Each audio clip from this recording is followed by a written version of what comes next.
Hello guys, welcome to S D channel. ഇന്ന് നമ്മൾ എത്തിയിരിക്കുന്നത് ഹോണ്ട സിറ്റിയുടെ ലോങ് ജേർണിക്ക് ശേഷമുള്ള ഒരു റിവ്യൂ ആണ്. അന്ന് നമ്മൾ ഹോണ്ട സിറ്റിയുടെ അലൈൻമെൻറ്റ് ചെയ്ത ശേഷം ഒരു ലോങ് യാത്ര പ്ലാൻ ചെയ്യുകയുണ്ടായി. അപ്പോൾ ആ ലോങ് യാത്രയെന്ന് പറഞ്ഞാൽ നമ്മൾ പത്തനംതിട്ട മുതൽ ഏകദേശം നമ്മുടെ പാലക്കാട്, അത് കഴിഞ്ഞ് പളനി, ആ ഭാഗങ്ങൾ എല്ലാം കവർ ചെയ്യുകയുണ്ടായി. അപ്പോൾ അത്രയും ലോങ് ജേർണി വണ്ടി ഓടി ഏകദേശം 1000-1500 കിലോമീറ്ററിനകത്ത് അപ്പ് ആൻഡ് ഡൗൺ 2 ദിവസം കൊണ്ട് ഓടിച്ച് വന്നിട്ട് പോലും നമുക്ക് യാത്രാക്ഷീണം തുടങ്ങിയവയൊന്നുമില്ല. അതാണ് ഈ വണ്ടിയുടെ ഏറ്റവും വലിയൊരു പ്രത്യേകത. അപ്പോൾ നമ്മൾ ലോങ് ജേർണി ചെയ്യുമ്പോൾ എപ്പോഴും അലൈൻമെൻറ്റ് ചെയ്ത് പോയി കഴിഞ്ഞാൽ ആ യാത്ര നല്ല രീതിയിൽ നമുക്ക് മുന്നോട്ട് കൊണ്ടുപോകാൻ പറ്റും. യാത്രയിലുടനീളം നമ്മൾ ധാരാളം ക്ഷേത്രങ്ങൾ, പിന്നെ പാർക്കുകൾ ഒക്കെ സന്ദർശിക്കുകയുണ്ടായി. അതിൻ്റെ ഓരോ വീഡിയോകൾ വരും ദിവസങ്ങളിൽ നമ്മൾ ഷെയർ ചെയ്യുന്നതായിരിക്കും. പിന്നെ ഈ വണ്ടിയുടെ ഒരു പ്രത്യേകത എന്ന് പറഞ്ഞു കഴിഞ്ഞാൽ നമ്മൾ ഫാമിലിയുമായിട്ട് യാത്ര ചെയ്യാൻ പറ്റിയ ഒരു വാഹനമാണ്. പിന്നെ നമ്മൾ വണ്ടി ഓടുന്നത് നമ്മൾ അറിയുക പോലുമില്ല. അതാണ് അലൈൻമെൻറ്റ് ചെയ്ത് കഴിഞ്ഞാലുള്ളൊരു ഗുണം. പിന്നെ നമ്മൾ ഒരുപാട് ആൾക്കാർ എൻ്റെ അടുത്ത് ചോദിച്ചൊരു സംശയം, ലോങ് ജേർണിയിൽ എങ്ങനെ നമുക്ക് ക്യാമറ ഫൈൻ ഒഴിവാക്കാമെന്ന്. അപ്പോൾ അതിന് നമ്മൾ ചെയ്യേണ്ടത്, ലോങ് ജേർണിയിൽ നമ്മൾ ഹൈവേയുടെ സൈഡിൽ 80 കിലോമീറ്റർ എന്ന് എഴുതിയിരിക്കുന്ന ബോർഡ് കണ്ടു കഴിഞ്ഞാൽ, നമ്മൾ ക്രൂയിസ് കൺട്രോൾ ഉള്ള മോഡലിലാണെങ്കിൽ ആ ക്രൂയിസ് കൺട്രോൾ നമ്മൾ സെറ്റ് ചെയ്ത് ഓടിച്ചു കഴിഞ്ഞാൽ നമുക്ക് ക്യാമറ ഫൈൻ ഒഴിവായി കിട്ടും. അത് പരീക്ഷിച്ചിട്ടില്ലാത്ത ആൾക്കാർ അതൊന്ന് പരീക്ഷിച്ച് നോക്കുക.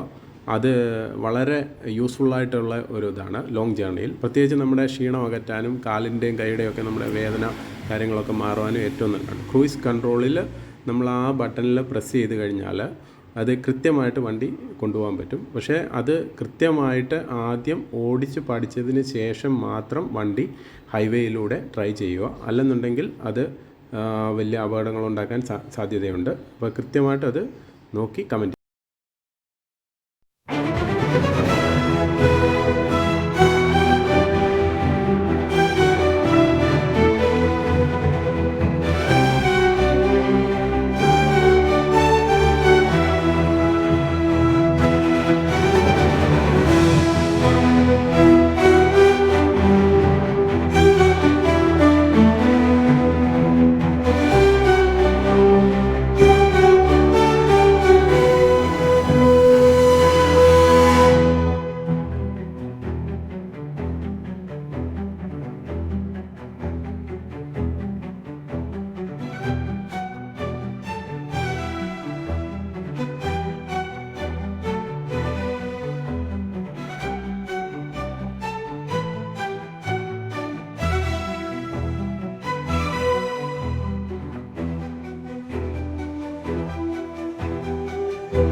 താങ്ക്